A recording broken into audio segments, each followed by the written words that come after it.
Não é? Porque o verão não é bastante. Porque o verão é 1 hora. 1 hora. Às vezes eu cheguei a olhar dele, vocês acham? Muita mais saudade.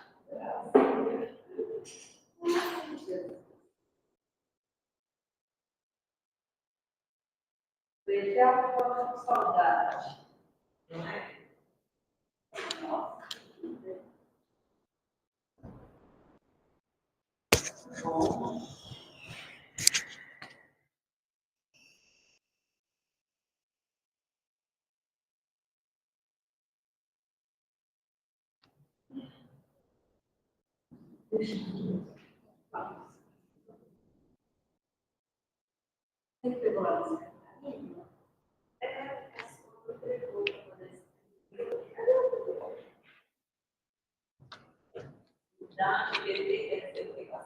Hã? DT. Velho Testamento.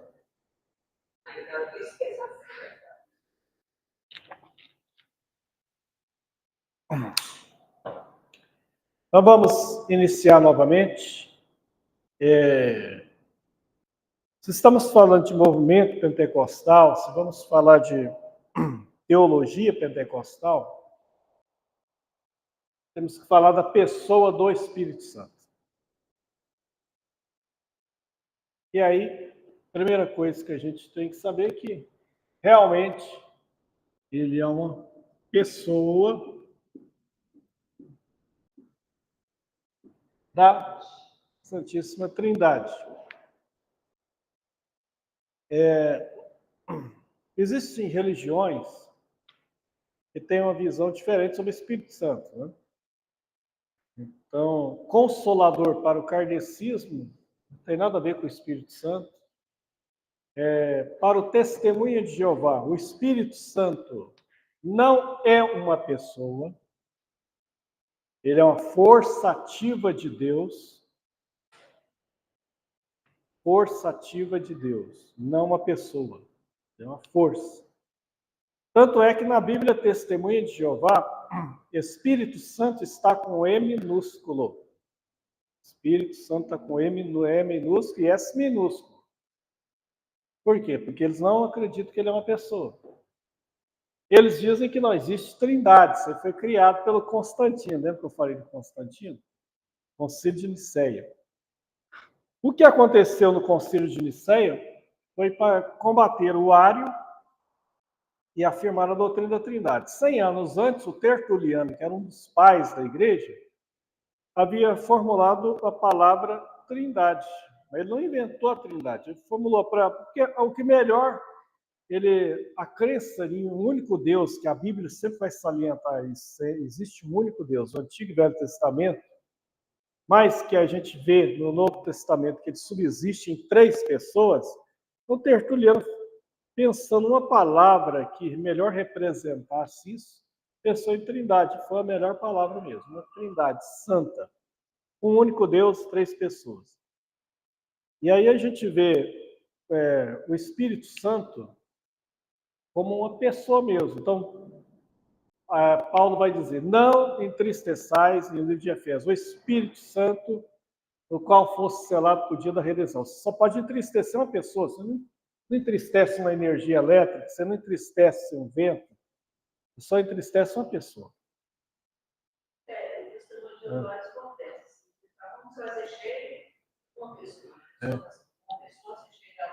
Aí esquece que é espírito, né? Então, esse combate que fala que Jesus também é inferior ao Pai. Antes ele falava que foi o primeiro anjo criado por Deus, depois mudaram, falaram que ele é um ser divino. Né?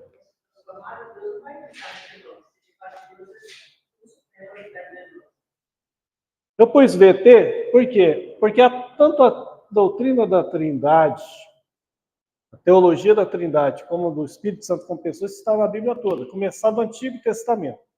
Então, Gênesis capítulo 1, versículo 4. No princípio criou Deus os céus e a terra era sem forma e vazia. E o versículo 3, e o Espírito de Deus pairava sobre as águas. É a primeira menção sobre o Espírito Santo no Antigo Testamento. E o Espírito de Deus pairava sobre as águas. Ali fala o Espírito Santo como criador. Deus estava criando ali. Então, ele, assim como o Pai, como o Filho, ele é criador também. Tem atributos igual ao Pai e o Filho. A Trindade, a gente vê na criação do homem, né? Façamos, no capítulo 1 de Gênesis, façamos, e no capítulo 2 também, repetido. Façamos o homem, né? A nossa imagem e semelhança. Plural. Sem contar que Deus ali é Elohim, né? No plural, hebraico. Façamos no plural. Agora, ele não falava com os anjos, que são seres criados. Ele estava falando com alguém em eternidade e poder. Gênesis capítulo 11, a Torre de Babel. Desçamos e confundamos as línguas. Desçamos. Gênesis capítulo 18. Abraão estava dentro da tenda, se refrescando do calor do deserto. De repente, ele vê 3 varões vindo na direção dele. Ele oferece algo de comer, eles comem, e de repente 2 daqueles varões vão para Sodoma e Gomorra, e ali fica identificado que eles eram anjos. Mas a Bíblia vai dizer que logo após os 2 anjos saírem a Sodoma, para destruir Sodoma, Abraão ficou perante o Senhor. Então, o terceiro personagem não era um anjo. Era uma teofania, que significa Deus se manifesta através de. Ou seja, era o Cristo pré-encarnado, antes da encarnação. Quando Deus também criou, né, o homem estava passando. Passamos o homem. Então, aí, ali a gente já vê Jesus antes da encarnação. Ficou perante o Senhor. Não era o Espírito Santo e não era o Pai, era o Filho. E aí a gente vai vendo também que no Antigo Testamento vai aparecer um personagem, vai aparecer muitos anjos no Antigo Testamento, mas um anjo se distingue dos outros. É o anjo do Senhor. O anjo do Senhor, ele podia perdoar pecados, como está lá de Êxodo a Deuteronômio, e o anjo perdoa pecado. O anjo não perdoa pecado, mas esse podia. É o anjo não há maiúsculo, parece na Bíblia. Não há maiúsculo? O anjo do Senhor. Ali é Cristo também antes da encarnação. E ali também, quando Josué, no capítulo 5, Josué, vê um ser que aparece diante dele com arma, farda, e ele pergunta, és tu dos nossos ou dos nossos inimigos? Ele fala, não, mas eu venho com o príncipe dos exércitos do Senhor. Tira os sandálios dos seus pés, que o lugar aqui é santo. E a Bíblia diz que Josué adorou. Ora, anjo não aceita adoração. O anjo mesmo de Deus, né? Só se for anjo maligno. O anjo mesmo não. E lá em Apocalipse 22, quando João vai prostrar diante do anjo, ele fala, não faças tal, porque eu também sou teu conservo. Mas esse aceita. É o anjo do Senhor. O Cristo é encarnado. A gente vai ver em Isaías 63 que o Espírito Santo, lá fala, o Espírito Santo guiou o povo no deserto. Ele não é a força, é uma pessoa guiando. E que fala que repreendeu eles, quer dizer, novamente uma pessoa. A gente vai ver várias vezes no Antigo Testamento essa pessoa. No Novo Testamento, a gente vê a Trindade claramente no batismo de Jesus. O Pai bradou do céu, esse é o meu Filho amado em quem me comprazo. O Filho estava sendo batizado. E o Espírito Santo desceu de forma corpórea de uma pomba. Quando a gente chega na fórmula batismal, no Mateus 28, 18 a 20, ide por todas as nações, ensinando-as e batizando-as em nome do Pai, do Filho e do Espírito Santo. A forma batismal para a Trindade está lá.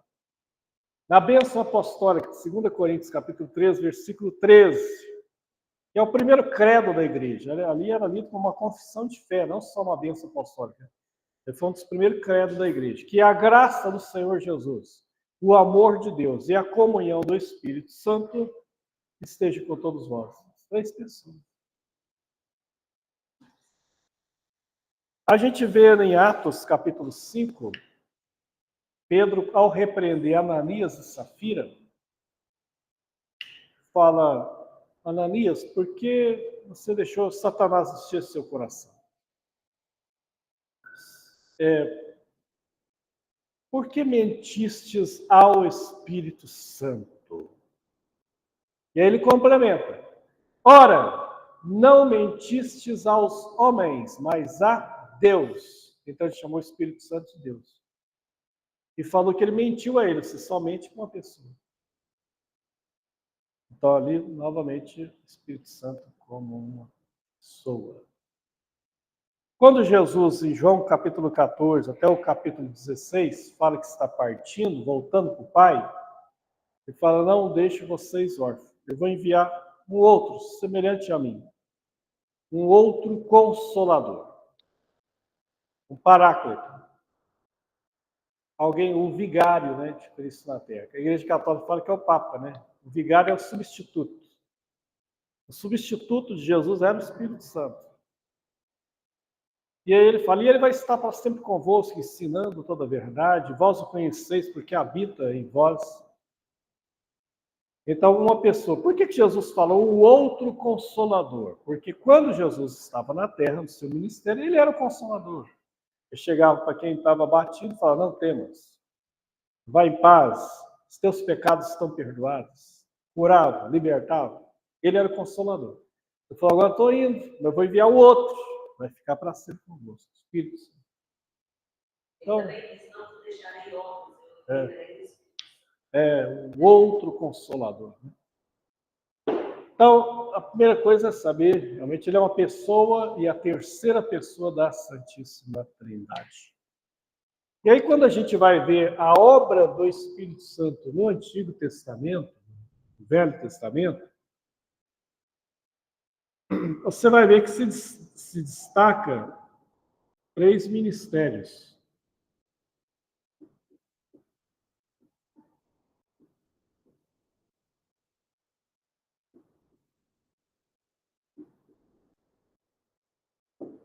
O sacerdote, o profeta e o rei. Cada uma dessas funções era ungido mesmo com óleo, né? O sacerdote tinha que ficar à mostra diante da congregação, ele tinha sido ungido, que ali era o ungido do Senhor. Então, quando a gente vai olhar essa manifestação do Espírito Santo nas pessoas, a gente vai ouvir muitas expressões assim: e o Espírito do Senhor se apoderou de Sansão. E o Espírito do Senhor se apoderou de Saul. E o Espírito do Senhor se apoderou de Gideão. E o Espírito do Senhor se apoderou de Davi. Então, e aí acontecia algo extraordinário quando isso acontecia, né? Então a gente vê muito isso aí. Mas era sobre todo mundo? Não. Era amplo para todo o povo? Não. Em Números capítulo 11, tem um texto muito interessante lá. Moisés resigna o cargo, ele fica em depressão, ele liderava 3 milhões de pessoas, não é brincadeira, se sente o peso do cargo, e ele fala: Senhor, eu desisto, tira a minha vida, não suporto mais. Aí Deus chega e fala: Moisés, você está achando pesada a carga? Então, você reúne 70 anciãos do povo, 70 representantes das tribos, assinala eles, marca uma reunião, eu vou vir descer, e vou tirar do espírito que está sobre ti, e vou colocar sobre esses 70, e eles vão te ajudar a levar a carga. Então Moisés fez. Saiu dando 100, 70, 100. No dia marcado, os 70 vieram. Só que, ninguém sabe por quê, 68 entrou dentro da tenda da congregação e 2 ficou do lado de fora. Quando chegou o momento da manifestação divina, a nuvem desceu, era Deus, né? E naquele momento, os 70 começaram a profetizar. Os 68 dentro da tenda e os 2 lá de fora, mas que estava assinalado, eles tinham 100. O Josué, que era auxiliar de Moisés, o assessor dele, assustou com aqueles 2 lá, ficou incomodado com aqueles 2 lá de fora. Ele tinha que estar lá dentro, por que esses 2 estão aqui de fora, né? Profetizando. E aí foi reclamar com Moisés. Moisés, tem 2 ali, ó, esse indivíduo ali profetizando ali do lado de fora. Proíbe eles. Aí, esse versículo é importante, a gente vê a obra de como que era no Antigo Testamento, a limitação. Moisés fala assim, Josué, você tem ciúmes por de mim? Quem dera, aí ele usa a expressão, oxalá, que todo o povo do Senhor fosse profeta, que o Senhor desse, olha aí essa frase é muito interessante, oxalá que o Senhor desse o seu Espírito sobre todo o povo. Então era algo limitado, não era todo mundo. Mas aí quando chega o Novo Testamento, aí Paulo fala agora, todos nós, ali usa a expressão, todos nós temos acesso a Deus, todos nós bebemos do mesmo Espírito. Eles profetizaram não, depois nunca mais? Ah, eu tenho que olhar, agora já fugiu da minha mente. Êxodo capítulo 11. Tem uma passagem que fala mesmo de profetizar e depois nunca mais, mas agora eu não lembro se é justamente essa. A mente falhou. Nem tudo dá para lembrar. Tem um lugar mesmo que fala que profetizar e depois nunca mais. Não sei se é essa. Mas o importante é saber que não era para todo mundo, né? Era algo limitado. A gente vê pessoas sendo ungidos. É Números 11. E a gente vai ver muitos profetas, né? Então o Espírito Santo atuava. A gente via dons, e aí que é interessante. A gente via os dons do Espírito, não é só no Novo Testamento, a gente vê os dons do Espírito no Antigo Testamento também. Quais são os dons do Espírito? 1 Coríntios capítulo 12. Geralmente eles são classificados por 3 grupos. Dons de elocução, dons de fala, que é variedade de línguas, interpretação das línguas, profecia. Dons de poder. 11:25. Profetizar, mas depois nunca mais. Você vê, ó, como que era limitado. Dons de poder, que é o dom da fé. Dons de curar e operação de maravilhas. E a última classificação é dons de saber. Dons de saber. Palavra da sabedoria, palavra da ciência, discernimento dos espíritos. Desses dons citados, e tem outros dons, né, que não é só isso, você vai ver depois, tanto em Romanos capítulo 12, como no próprio 1 Coríntios 12, Paulo vai falar de outros dons. Tem uma lista pequena lá em 1 Pedro 4, lá em Efésios vai falar dos dons ministeriais, 4 e 11. Mas a gente vai ver esses dons praticamente quase todos no Antigo Testamento também. Com exceção do dom de variedade de línguas e interpretação das línguas. Isso a gente não vê no Antigo Testamento. Os outros a gente vê todos manifestados no Antigo Testamento. Os dons de elocução a gente vê a profecia. É por isso que vem a questão dos profetas. Agora eu pergunto, quem foi o primeiro profeta da Bíblia? Pode falar, tanto vocês estão presencial como vocês estão aí vivendo e podem usar o fone aí. Quem foi o primeiro profeta da Bíblia? Hã? Balaão? Não. Quem foi o primeiro profeta da Bíblia? É. Samuel? Também não.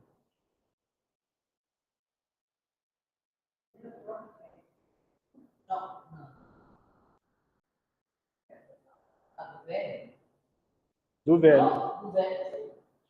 O primeiro profeta da Bíblia.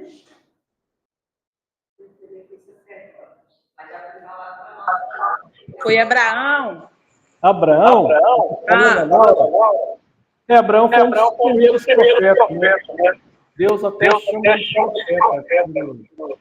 Quando ele vai censurar o rei Abimeleque, por ter ficado com a esposa dele nessa parte, ele vai orar por ti, porque Abraão ele não é o primeiro. Meu Deus. Não é o primeiro, é um dos primeiros. Então, o primeiro profeta da Bíblia está em Gênesis capítulo 5, mas ele é chamado assim no livro de Judas, só tem um capítulo, versículo 14 e 15. E destes profetizou também Enoque, o sétimo depois de Adão.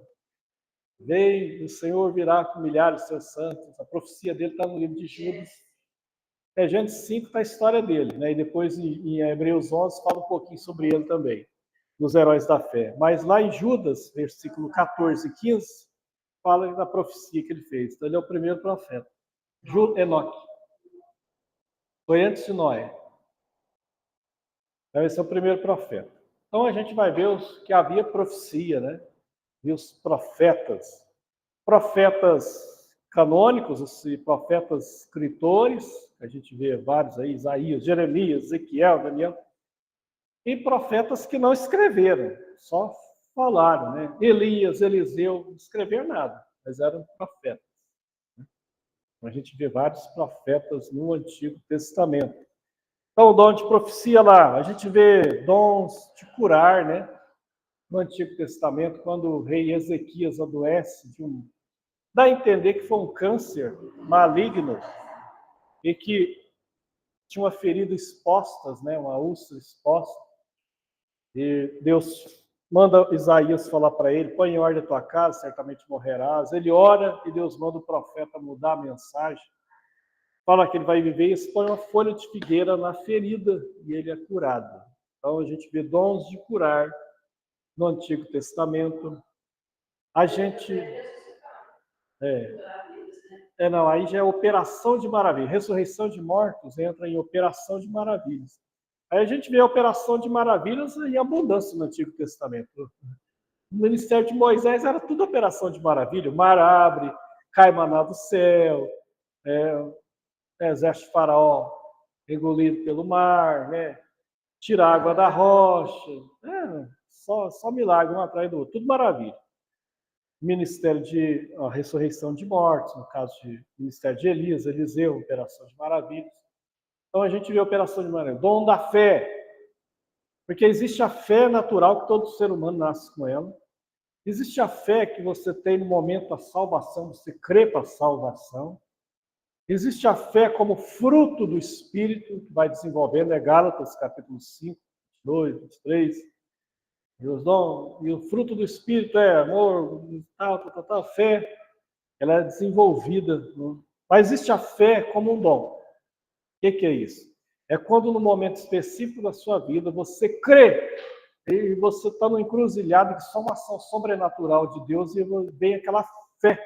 E você, com aquela fé, você transpõe montanha, até atravessa rio, faz o que for, com aquela fé que vem naquele momento de forma quase sobrenatural. É o dom da fé. Isso a gente também vê no Antigo Testamento. A gente vê também no Antigo Testamento os dons de saber. Palavra da sabedoria. A gente vê isso claramente em Salomão. aquele rei com 20 anos de idade mais ou menos, que Davi morre, ele assume o reinado de Israel, sente o peso da responsabilidade.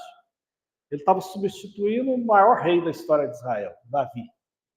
Poeta, cantor, músico, guerreiro, general, estrategista, estadista, um homem quase completo. E agora ele vai substituir ele. Um moço novo, que não era militar como o pai dele, não tinha muitos dons que Davi tinha, não tinha a experiência que Davi tinha. E aí ele dorme. No sonho, Deus se manifesta e fala: Salomão, pede o que queres. Ele fala: Senhor, eu estou com essa responsabilidade aí com esse povo. E o Senhor concedeu o reino ao meu pai, agora eu. Meu pai tinha muita experiência, era um homem extraordinário, mas eu sou um menino.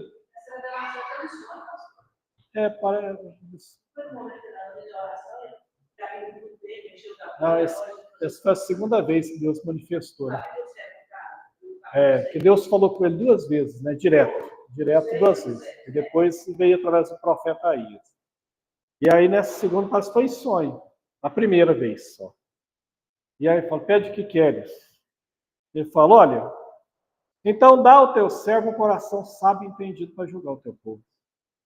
E Deus fala: eu vou conceder o que você pediu e até o que você não pediu. Te dou sabedoria como ninguém nunca teve, nem vai ter, e glória e riqueza.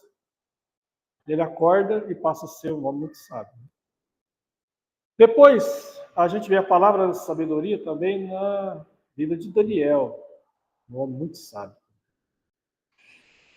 Palavra do conhecimento. Essa palavra do conhecimento é um dom que antigamente na igreja, os crentes não sabiam expressar como falava esse dom, e falava o seguinte: a irmã ali, aquela irmã ali tem um dom da revelação. A irmã ali tem um dom da revelação, mas você não vê dom da revelação na Bíblia. Mas na verdade ele tem um nome, ele existe sim, mas não com esse nome de dom da revelação.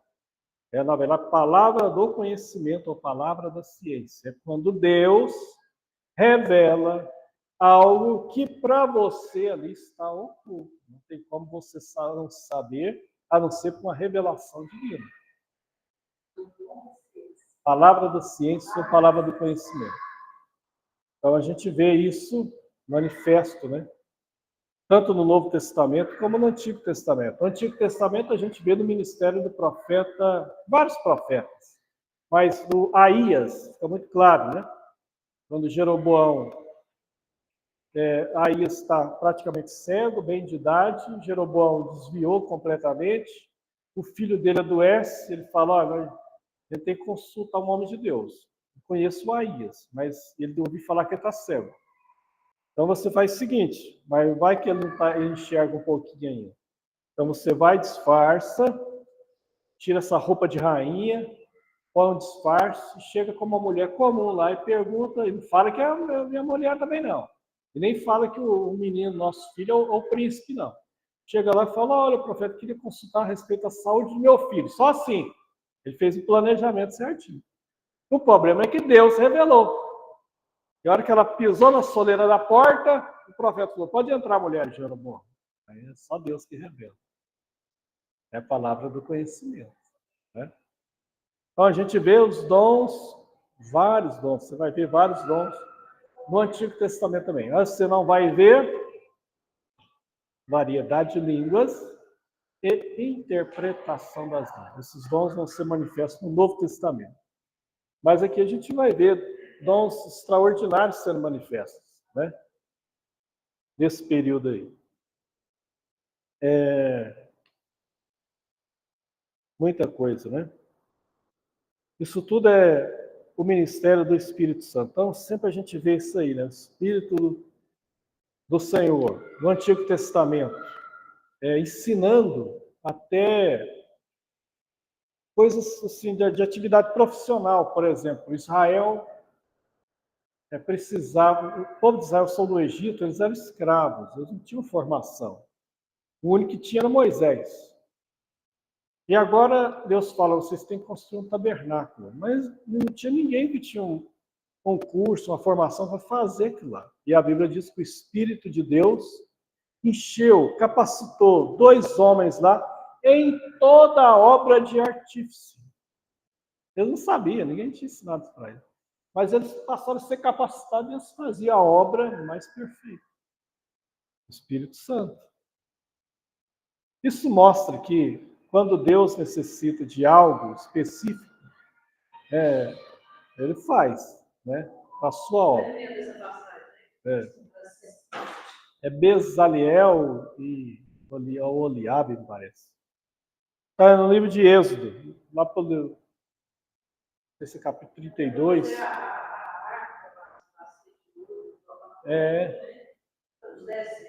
Os desenhos.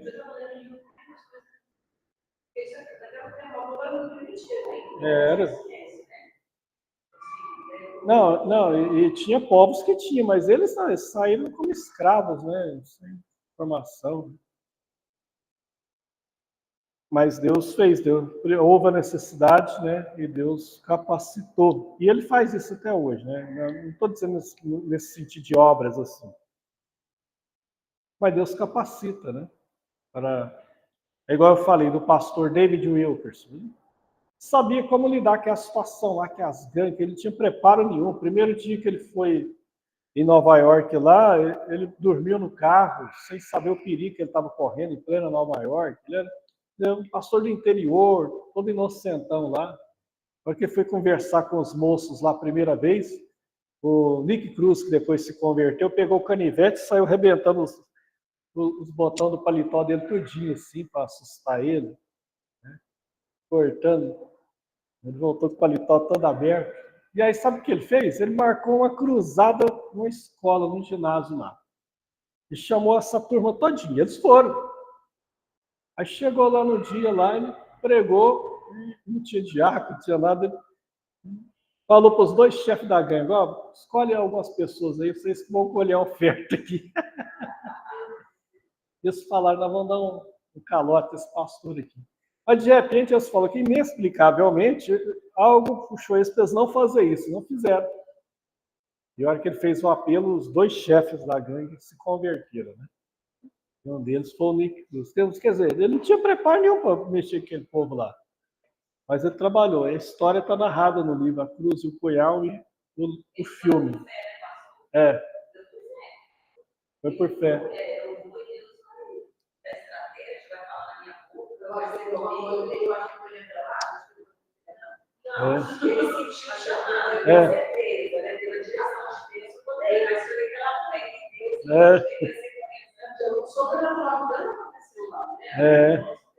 Foi algo extraordinário, né?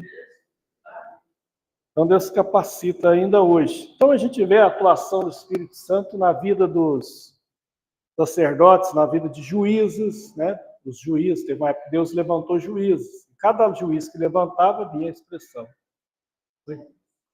Sim? Tá ok.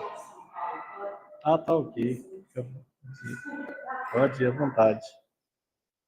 Então a gente vê em cada juiz, lá sempre a expressão Espírito do Senhor se apoderou dele.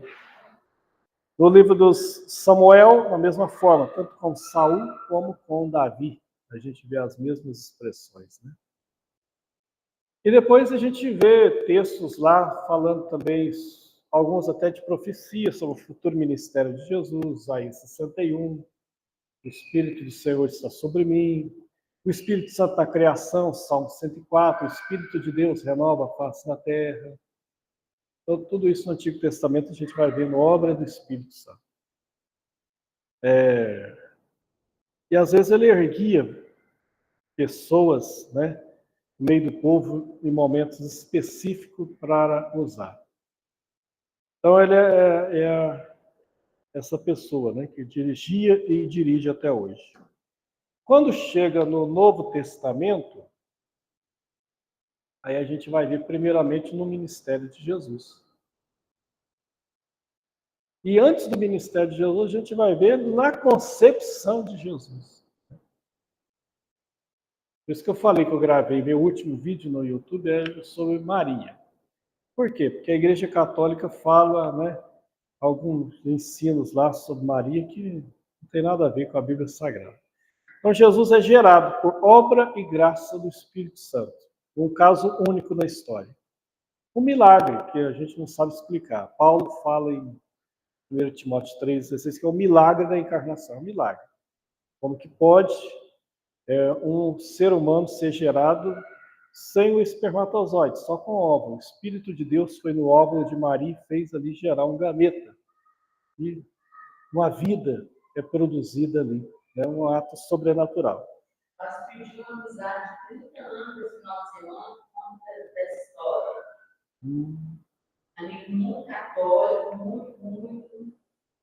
E ela, não, ainda não veio mais filho, não veio. Vê o meu vídeo no canal. É o último vídeo.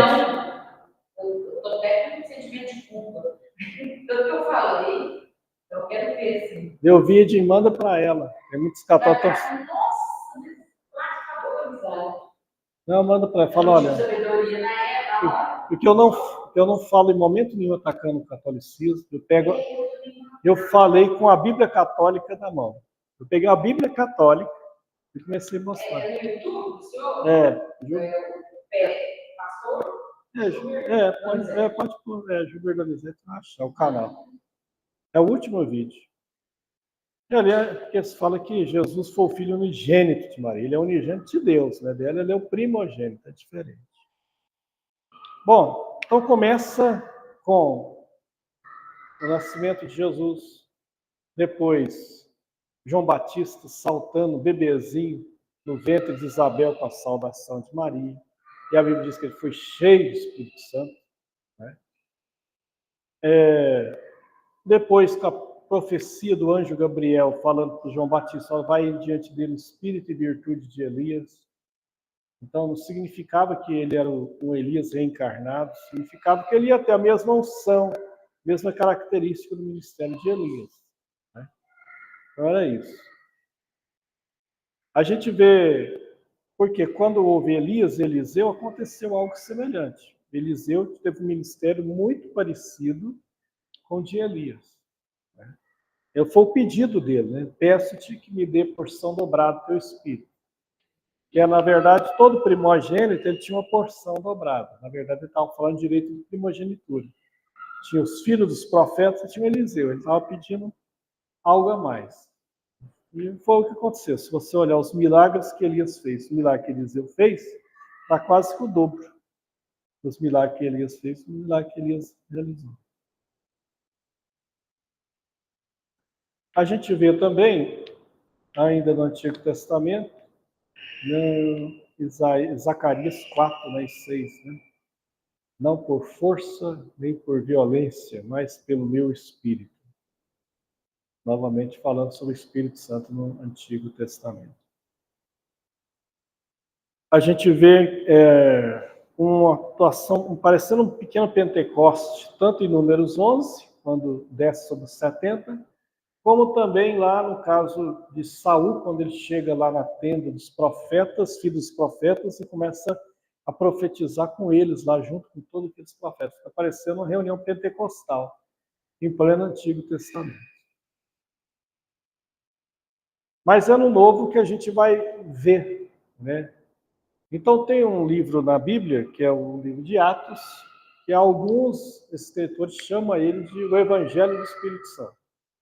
Por quê? Porque ele vai falar muito sobre a obra do Espírito Santo. O livro de Atos, que é um livro histórico e teológico. A gente vai explicar sobre isso mais para frente. Eu acho que a gente for falar sobre a teologia do movimento pentecostal, os teólogos pentecostais, quem são, por que a ênfase em Atos, por que essa questão sobre a evidência de língua também tem contraposição, tem debate sobre isso, debate sério, inclusive até no meio pentecostal. Isso não é unanimidade, tem teólogos que não aceitam isso. Tem teólogos fortes aí que não aceitam, nós vamos explicar sobre esses teólogos. Quem são os teólogos que falam sobre o ministério, sobre a teologia do Espírito Santo, a teologia pentecostal, né? É unanimidade, né? O que John Stott fala, o que Howard Marshall fala. Eu vou citar nomes aqui, que esses nomes a gente vai tudo estudar eles, né? O que Meyer Perner fala, Talvez são nomes que vocês estejam vendo a primeira vez, mas são nomes que têm que ser falados, que são teólogos pentecostais. Stanley Orton fala, né? E vários outros e muitos outros que a gente fala. Quem são os teólogos pentecostais do Brasil hoje? Quem representa melhor a teologia pentecostal hoje no nosso país, né? Dentro da própria Assembleia de Deus, quem são eles? Dentro da própria Assembleia de Deus. Porque tem gente por aí que se intitula teólogo, mas está longe de ser teólogo. Hoje em dia tem gente que fala, você vê uns perfis aí de Facebook, Instagram, dá até vergonha. Pregador internacional, conferencista não sei o quê, teólogo não sei o quê. Aí você vai ver o camarada pregar, ensinar, você fala, não, você tinha vergonha de falar que é teólogo. Mas existem teólogos sérios, teólogos que têm obras escritas maravilhosas, né? E profundas, e que a gente vai estudar. Eu vi ali na Bereana, tem uma ali maravilhosa ali. O precinho também é maravilhoso, né? R$253, estava vendo lá. É grosso, é um comentário exegético de Atos. Comentário exegético de Atos. Dessa grossura, assim. Ali na Bereana. Ali. Para vender. Um teólogo que teve aqui esse ano no Brasil, né? Kai Kleiner. Ele tem obras, e tem vários vídeos dele na internet. Geralmente sempre alguém dublando ele, né? Americano. E livros escritos. Esse é um deles, né? Tem outros livros escritos. Kai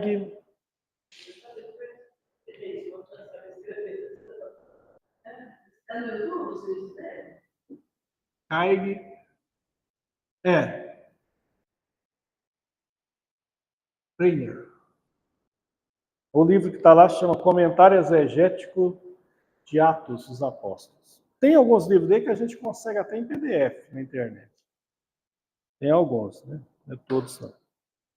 Mas tem alguns que a gente consegue. Eu vou parar por aqui, por quê? Porque agora eu vou entrar sobre o Espírito Santo no ministério de Jesus. Não adianta eu começar ele agora, senão não vai ter. Nós vamos começar uma coisa e não dá para concluir. Eu quero começar e terminar, falar sobre isso aí. Então, na próxima aula eu já vou começar isso aí. O Espírito Santo no ministério de Jesus. E depois a gente vai avançando aí, já vai ter mais coisa na transparência, que a gente vai disponibilizar a partir de semana que vem, também aqui nas aulas aqui. Tá bom? Foi nosso primeiro contato hoje. Não, sim. E os que não vieram presencialmente, assistam a aula, porque isso aí vai ser cobrado nas avaliações que a gente vai fazer. Então, assistam as aulas aí. Porque só o conteúdo de hoje já foi muita coisa, né? São quem... Senão chega a pessoa semana que vem aqui voando, né? Então assistam a aula que foi ministrada hoje, tá bom? Deus abençoe, boa noite, até semana que vem. Eu vejo novo tempo. Eu acho eles muito estudiosos, tem muito conteúdo dessa visão dele. Aí só quando fala da profetisa, dou pela parada. Aí se não está falando da profetisa, eu dou lá assistindo. E aí? Estou pecando ou não? Não, pecando não, mas depois eu vou explicar sobre essa profetisa aí, a hora que eu for falar sobre o dom de profecia, eu vou falar especificamente sobre a Ellen White. Ellen White. Então eles trocam Deus por Ellen White, né? Na hora que troca, aí eu digo. Mas tem um monte de vídeo. Não, tem coisa que dá para aproveitar, sim. Mas tem coisa que é até perigoso. Tá bom? Deus abençoe. Abençoe vocês que acompanharam aí pelo online, vocês presencial. Pois é, podem entrar. Quem está assistindo aí também, entra aí no canal aí que vocês vão achar muita Eu estou coisa. assistindo muito, assim, nessa série, 2 semanas que eu estou vendo muito, já assisti. Mas estou muito com o Rodrigo Silva 2 semanas. Rodrigo Silva, gente, é teólogo. Mas é teólogo, é teólogo. Agora, então,